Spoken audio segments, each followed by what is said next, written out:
Assalamualaikum warahmatullahi wabarakatuh. Perkenalkan, nama saya Hafiz Sultan, NRP 10211910000050. Saya dari kelompok 6 akan menjelaskan artikel yang telah saya buat dengan teman-teman saya yang berjudul Kegiatan Pembelajaran di Masa Pandemi COVID-19. Saya di sini akan menjelaskan abstrak dari artikel tersebut.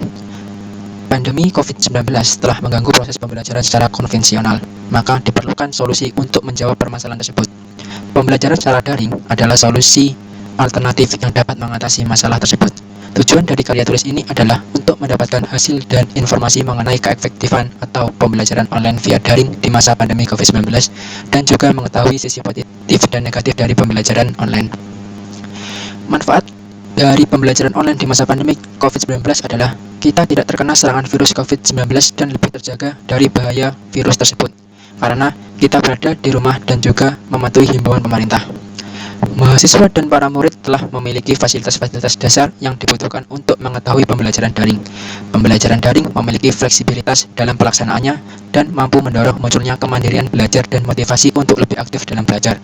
Pembelajaran jarak jauh mendorong munculnya perilaku social distancing dan meminimalisir munculnya keramaian mahasiswa dan para murid, sehingga dianggap dapat mengurangi potensi penyebaran COVID-19 di lingkungan perguruan tinggi dan sekolah.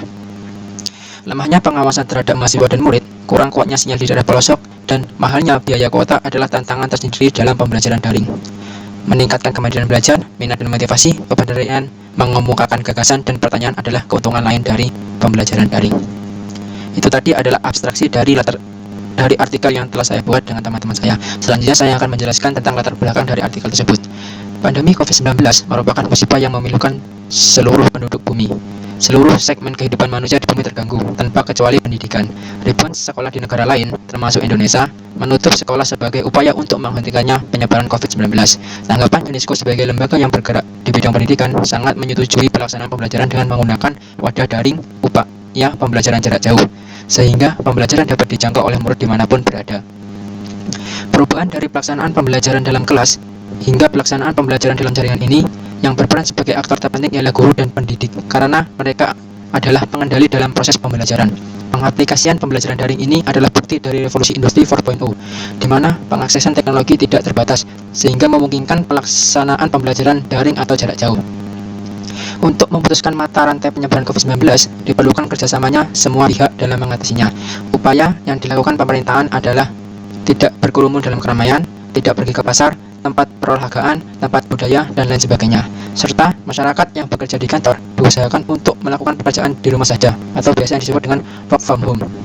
Begitupun pada bidang pendidikan, pembelajaran dilakukan di rumah saja. Surat edaran mengenai kebijakan sekolah saat pandemi yang diluncurkan oleh Menteri Pendidikan dan Budaya pun memberikan ketentuan, yakni proses pembelajaran dilaksanakan dari rumah untuk memberikan pembelajaran yang bermakna melalui pembelajaran daring atau jarak jauh. Tentu, dengan adanya pembelajaran secara daring ini, pasti ada dampak yang diberikan. Ada dua dampak bagi keberlangsungan pendidikan yang disebabkan oleh pandemi COVID-19. Dampak yang pertama adalah dampak jangka pendek yang dirasakan oleh banyak keluarga di Indonesia, baik di kota maupun di desa. Di Indonesia, banyak keluarga yang kurang familiar melakukan sekolah di rumah. Bersekolah di rumah bagi keluarga Indonesia adalah kejutan besar, khususnya bagi produktivitas orang tua yang biasanya sibuk dengan pekerjaannya di luar rumah. Demikian juga dengan problem psikologis anak-anak peserta didik yang terbiasa belajar bertatap muka langsung dengan guru-guru mereka. Seluruh elemen pendidikan secara kehidupan sosial terpapar sakit karena COVID-19. Pelaksanaan pengajaran berlangsung dengan cara online. Proses ini berjalan pada skala yang belum pernah terukur dan teruji sebab belum pernah terjadi sebelumnya. Di desa terpencil yang berpenduduk usia sekolah sangat padat menjadi serba kebingungan sebab infrastruktur informasi teknologi sangat terbatas. Penilaian siswa bergerak online dan banyak trial and error dengan sistem yang tidak ada kepastian. Malah banyak penilaian yang banyak dibatalkan. Dampak keduanya adalah adanya dampak jangka panjang. Banyak kelompok masyarakat Indonesia yang akan terpapar dampak jangka panjang di COVID-19 ini. Dampak pendidikan dari sisi waktu jangka panjang adalah aspek keadilan dan peningkatan ketidaksetaraan antar kelompok masyarakat dan antar daerah di Indonesia. Selanjutnya, latar belakangnya akan disampaikan oleh teman kelompok saya. Terima kasih dari saya. Wassalamualaikum warahmatullahi wabarakatuh.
Ya, Assalamualaikum warahmatullahi wabarakatuh. Kenalkan, nama saya Lintang Aditya Akbar, NRP 10211910000042. Menjelaskan tentang kegiatan pembelajaran di masa pandemi COVID. Yang pertama, rumusan masalah. Pertama, bagaimana cara belajar daring secara efektif agar ilmu dapat diterima dengan baik. Bahwa ini merupakan tantangan bagi pembelajaran via daring di mana para audiens mulai mengantuk dan ilmu yang terserap sangat sedikit. Kedua, bagaimana cara menerapkan pendidikan karakter kepada mahasiswa maupun siswa ketika belajar secara daring, di mana tatap muka adalah hal yang perlu dilakukan untuk menggapai hasil pendidikan karakter, sehingga dibutuhkan suatu ide dalam menangani hal tersebut.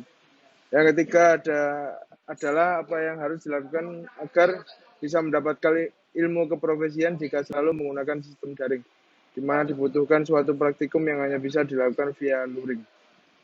Yang keempat, bagaimana sistem pembelajaran di mana banyak orang tua merasa resah karena pekerjaan anak-anak dikerjakan orang tua tersebut. Tujuan dan manfaat. Tujuan dari karya ilmiah ini adalah untuk mendapatkan hasil dan informasi mengenai keefektifan pembelajaran online atau via daring dari masa pembelajaran online. Di masa pandemi COVID-19 dan juga mengetahui sisi positif dan negatif dari pembelajaran online. Lalu manfaat dari pembelajaran online di masa pandemi COVID-19 adalah kita tidak terkena serangan virus COVID dan lebih terjaga dari bahaya virus tersebut karena kita berada di rumah masing-masing dan juga mematuhi protokol kesehatan. Lalu ada metode penelitian. Metode penelitian ini merupakan studi kasus kualitatif yang digunakan untuk mendapatkan informasi mengenai permasalahan yang dirumuskan penulis. Responden yang dibutuhkan dalam penelitian ini yaitu peserta didik, guru, dan orang tua.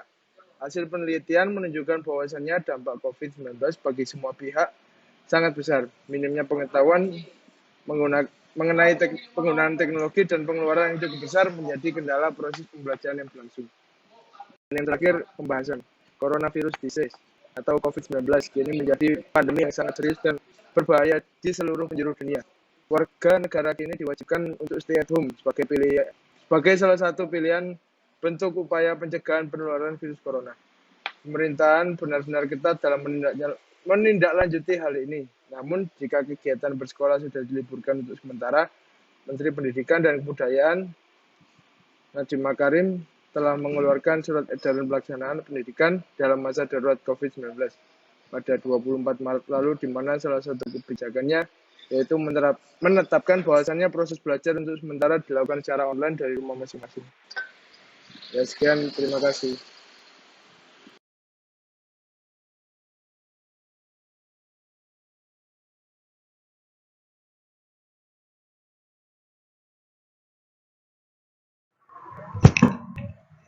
Assalamualaikum warahmatullahi wabarakatuh. Kali ini saya akan membuat tugas bahasa Indonesia yang membuat video PPT tentang artikel ilmiah kelompok 6. Pertama adalah perkenalan diri. Nama saya David Armando Saragi, NRP 10211910000044 dari kelas DRM 3B. Lanjut ke isi, yaitu pembelajaran berbasis praktikum virtual dapat meningkatkan sikap ilmiah siswa. Praktikum jarak jauh faktanya sudah dan juga masih terlaksana hingga penghujung semester ini. Sebagai kebijakan praktikum berbasis media daring dalam rangka penanggulangan kedaruratan, pertama akan sangat wajar apabila ditemukan beberapa kekurangan. Beberapa mahasiswa menyarankan lobby supaya menambah bahan materi praktikum untuk menambah kepemahaman, memperjelas teknis pelaksanaan dan format pengertian laporan, serta ada yang menyarankan untuk pengadaan praktikum pengganti. Pada akhirnya, praktikum jarak jauh ini merupakan hal unik dan pengalaman baru bagi sebagian besar mahasiswa yang merasakannya, dan masih diperlukan perbaikan untuk meningkatkan efektivitasnya apabila suatu saat akan diselenggarakan kembali. Peran guru sebagai motivator. Inovator harus dipraktekkan dalam pembelajaran daring, karena guru adalah orang pertama dan utama sebagai pendidikan negara, mengingat pendidikan adalah wadah mencetak generasi bangsa. Oleh karena itu, di tengah pandemi virus corona ini, beberapa peran guru yang sangat urgen diterapkan dalam pembelajaran daring. Guru sering lupa bahwa seorang guru adalah motivator, yang harus tetap memberikan materi atau penugasan terhadap siswa, serta dengan motivasi pada siswa untuk tetap semangat dalam belajar. Dalam kesempatan yang sama, guru juga harus memberikan nasihat atau hal-hal yang bersifat positif, agar siswa tidak hanya berpikir tentang ilmu dan menjadi bosan. Di lain sisi, guru juga harus memperhatikan mood pada siswa, agar tidak terlalu stres akibat tugas dengan berbagai pendekatan. Guru hendaknya mengajar daring dengan tetap memberikan penjelasan pada siswa, bukan semata-mata hanya dengan memberikan tugas satu menerus, sebab siswa juga butuh penjelasan untuk memahami materi yang dibahas. Di lain pihak, tugas guru tidak hanya sebagai penyampai materi saja, Namun, guru sebagai inovator perlu diperlihatkan pada siswa dalam proses belajar yang dilakukan secara online. Guru harus inovatif terhadap media maupun metode yang digunakan dalam pembelajaran. Guru hendaknya menguasai beberapa cara untuk belajar secara online. Tak ketinggalan, guru harus menguasai metode yang diterapkan juga, bahwa ini akan berbeda dari biasanya. Sebab belajar tidak berlangsung secara langsung. Guru harus pintar-pintar memilih metode yang akan digunakan dalam proses belajar daring ini. Dengan berganti-ganti metode diharapkan siswa tidak bosan. Guru harus mampu mengevaluasi apa kekurangan dari pembelajaran online. Guru sebagai metamorfosis pembelajaran. Guru sebagai orang yang selalu mengikuti suatu proses perkembangan siswanya yang selalu berganti hingga mencapai kedewasaan secara sempurna, serta mengalami suatu perubahan pola pikir harus selalu mengikuti perkembangan siswanya. Sehingga setelah proses pembelajaran daring dilakukan, guru harus mampu mengevaluasi apa kekurangan dari pembelajaran online. Masalah-masalah yang timbul pada siswa maupun saat proses pembelajaran, apakah siswa menerima materi dengan baik atau tidak, dan masalah lainnya. Bagaimana peran guru di masa digital ini? Era digital ini justru sangat membutuhkan peran guru dalam memfilter informasi kepada para peserta didik. Oleh karena itu, menjadi tantangan pendidik agar dapat menyesuaikan diri dengan perkembangan zaman, terutama era digital ini, membuka inovasi dalam mengajar. Kesimpulan, besar harapan kami orang tua betul-betul bisa menjadi rekan para guru dalam situasi saat ini, dengan membantu menjalankan proses pembelajaran di rumah dalam mencerdaskan anak didik terkait situasi pandemi global COVID-19. Harap memastikan bahwa seluruh anggota keluarga berdiam dan beraktivitas di rumah, karena kita semua berpotensi tertular atau menjadi rantai penularan bagi keluarga atau orang lain. Mari membiasakan pola hidup sehat, pengertian metode pembelajaran dan mengingat adalah suatu proses penyampaian materi pendidikan kepada peserta didik yang dilakukan secara sistematis dan teratur oleh tenaga pengajar atau dapat dihadirkan suatu strategi dan taktik dalam melaksanakan kegiatan belajar mengajar dihabiskan tenaga pengajar agar ujung pembelajaran dapat tercapai dengan baik. Sementara e-learning adalah pembelajaran yang menggunakan jasa elektronik sebagai alat bantunya. E-learning berarti pembelajaran yang menggunakan jasa bantuan perangkat elektronika, misalnya dapat menggunakan jasa audio, video, atau perangkat komputer, HP, dan lain-lain melalui fitur yang disediakan. Sekian dari kelompok 6 untuk artikel kali ini. Terima kasih atas waktunya. Wassalamualaikum warahmatullahi wabarakatuh.